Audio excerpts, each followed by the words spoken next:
কথায় বলে সব তীর্থ বারবার, গঙ্গাসাগর একবার। তবে সেই গঙ্গাসাগরে যাওয়ার জন্য মানুষজনের ভিড় প্রত্যেক বছর চোখে পড়ে। আর ঠিক একইভাবেই পৌষ সংক্রান্তির এই গঙ্গাসাগর মেলায় সামিল হওয়ার জন্য দূর দূরান্ত থেকে এসেছেন সাধু সন্তরা। কেউ বা বাবুঘাটে আশ্রয় নিয়েছিলেন, কেউ বা অন্য কোনো জায়গায় ঘাটে গেছিলেন। সেখান থেকে তারা প্রত্যেকে যান, প্রত্যেকের গন্তব্য গঙ্গাসাগর। আমরা সরাসরি যাব, আমাদের প্রতিনিধি বরুণ রয়েছে আমাদের সঙ্গে। বরুণ, গঙ্গাসাগর তো একেবারেই সেজে উঠেছে, প্রচুর জায়গা থেকে মানুষজন এসেছে। সামগ্রিক কি ছবি ধরা পড়ছে এই মুহূর্তে?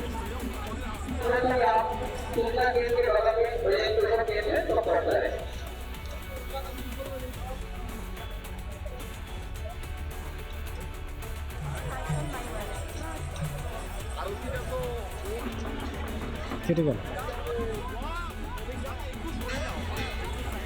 গঙ্গাসাগরে ভিড় জমাচ্ছেন সাধু সন্তরা। হ্যাঁ, গঙ্গাসাগরে আজ পর্যন্ত প্রশাসন সূত্রে যা খবর, গত 8 তারিখ থেকে প্রায় 45 লক্ষ লোক এই গঙ্গাসাগরে এসেছেন। ইতিমধ্যে 15,000 পুলিশ কর্মী এখানে মোতায়েন করা হয়েছে, তা এবং অগণিত সিসিটিভি। কিন্তু তার সত্ত্বেও প্রশ্ন থেকে যাচ্ছে, এত পুলিশ প্রশাসন, এত সিসিটিভি থাকা সত্ত্বেও কেন ছিনতাই হচ্ছে, কেন পকেট। একদমই বলুন, এখানেই প্রশ্ন উঠছে, প্রচুর জায়গাতে অব্যবস্থার ছবিটা স্পষ্ট হচ্ছে। এমনকি রুশ পর্যটকের সর্বস্ব ছিনতাইয়ের ঘটনা সামনে এসেছে, সর্বস্ব লুট করা হয়েছে স্বাস্থ্য দপ্তরের কর্মীদেরও। কেনই অব্যবস্থা?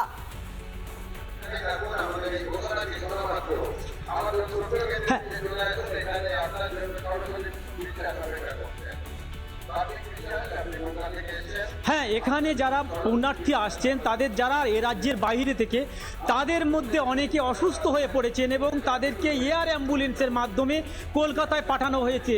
প্রাথমিকভাবে সাগরের অস্থায়ী হাসপাতাল সেখানে পাঠানো হয়েছিল। অবস্থার অবনতি দেখে তাদেরকে পাঠানো হয়েছে কলকাতায় এয়ার অ্যাম্বুলেন্সের মাধ্যমে। ইতিমধ্যে বহু সাধু সন্তরা কিন্তু গঙ্গাসাগরে এসে গেছেন। তারা যে যার কটেজে এসে তারা আশ্রয় নিচ্ছেন। এখানে অনেক পুণ্যার্থী আছেন। হ্যাঁ, কেমন দেখছেন গঙ্গাসাগরে এসে? খুব ভালো দেখছি। গঙ্গাসাগরে এসে কেমন দেখছেন? খুব ভালো দেখছি, আমরা গঙ্গাসাগরের বাসিন্দা।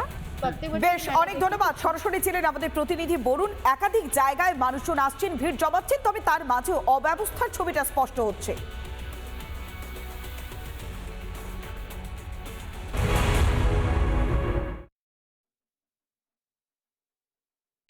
নানা ধরনের কন্টেন্ট দেখার জন্য লাইক করুন, শেয়ার করুন আমাদের ফেসবুক পেজ, সাবস্ক্রাইব করুন আমাদের ইউটিউব চ্যানেল।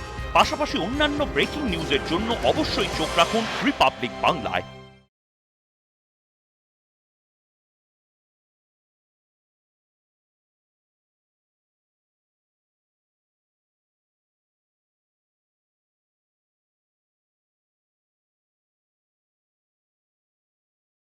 নানা ধরনের কন্টেন্ট দেখার জন্য লাইক করুন, শেয়ার করুন আমাদের ফেসবুক পেজ, সাবস্ক্রাইব করুন আমাদের ইউটিউব চ্যানেল। পাশাপাশি অন্যান্য ব্রেকিং নিউজের জন্য অবশ্যই চোখ রাখুন রিপাবলিক বাংলায়।